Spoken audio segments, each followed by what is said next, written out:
Hey, welcome in. Well, at this point, it is obvious that big tech is utterly, extremely biased to the left.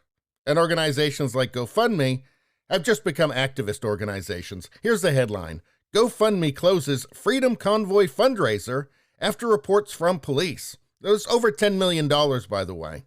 The platform said it would release the funds for a peaceful demonstration, but not for an occupation that has been linked to illegal activity. So that's what they do. So it has been an overwhelmingly peaceful demonstration. So because of that, they have to say that it's been linked to illegal activity. What's the illegal activity? They put a Canadian flag on the statue of Terry Fox. I guess that counts. But this is an odd statement, isn't it? Saying that they would release funds for a peaceful demonstration, but not one that's been linked to illegal activity. Well, hold on a second. Let's go to GoFundMe. Let's see. BLM.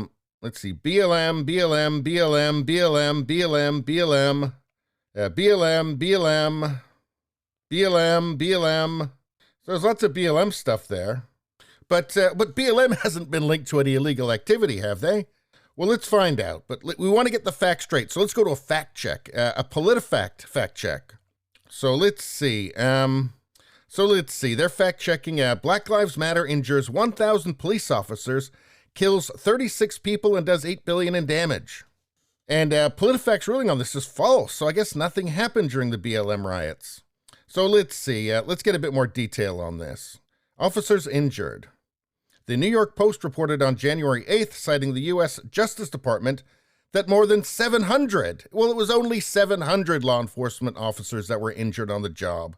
So it was only 700. It wasn't 1,000. That barely counts. Let's see. People killed. In early June, news accounts reported the number of people killed during the Floyd protests at roughly a dozen, or as many as 19. So they're saying it wasn't 36. It was only a dozen or as many as 19. So again, this is according to PolitiFact, which is going to have a bias on this.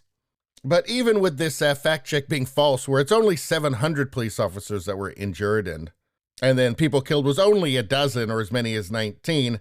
Yeah, that still doesn't sound totally peaceful. And as for the damage caused, it looks like it was about $2 billion in damage. But the true cost of that would be even higher because you're going to have businesses that just, the insurance wouldn't cover them reopening. They're just going to be gone forever. Not to mention depression, suicide, all that other terrible stuff that happens. But, honestly, that pales in comparison to the trucker protest in Ottawa. I mean, here, look at this. There was the Terry Fox statue in Ottawa was defaced. I mean, look, he's holding an upside-down Canadian flag. He's got a Mandate Freedom placard. Here, it says, there are some lines you don't cross. Well, maybe it was in bad taste. But if they'd thrown paint on it and just torn it down, CBC doesn't usually seem to mind when they do that to statues. Well, when left-wingers do that to statues, sorry. Well, let's take a look at some images from the BLM riots, which is fine with GoFundMe. So let's see, lots of burning, arson. Yeah, that doesn't really look so peaceful, does it? How about Ottawa? Okay, I mean, you may not like the protest, but I don't see anything burning. But hold on a second, how about this one?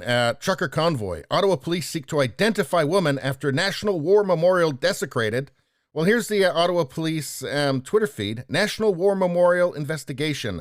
Suspect to identify. So they're seeking to find this woman who apparently desecrated the tomb of the unknown soldier. Well, I actually found a video of this. Let's take a look.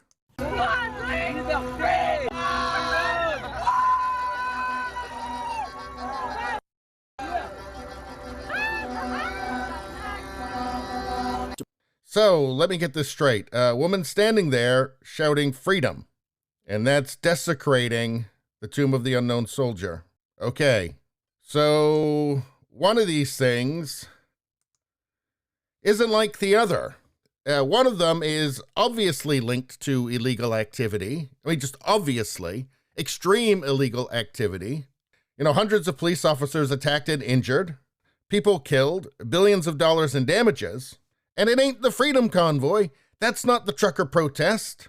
But the trucker protest is the one that GoFundMe just can't tolerate. They can't tolerate the link to that illegal activity. Putting a flag on the Terry Fox statue and shouting freedom at the tomb of the unknown soldier. I mean, would GoFundMe prefer it if they just burned Ottawa down? You'd have to assume so. That seems to be what they're telling us. What were those slogans from 1984 again? Oh yeah, war is peace, freedom is slavery, and ignorance is strength. So I guess the people running GoFundMe have definitely read 1984. And apparently they like the book for all the wrong reasons. Anyway, that's all I got to say about that. Please subscribe, like, and share. That really helps me out. If you just like to listen, there's the podcast Radio Baloney. It's on pretty much every platform. If you look for it, you will find it. Thank you very much. I'll see you next time.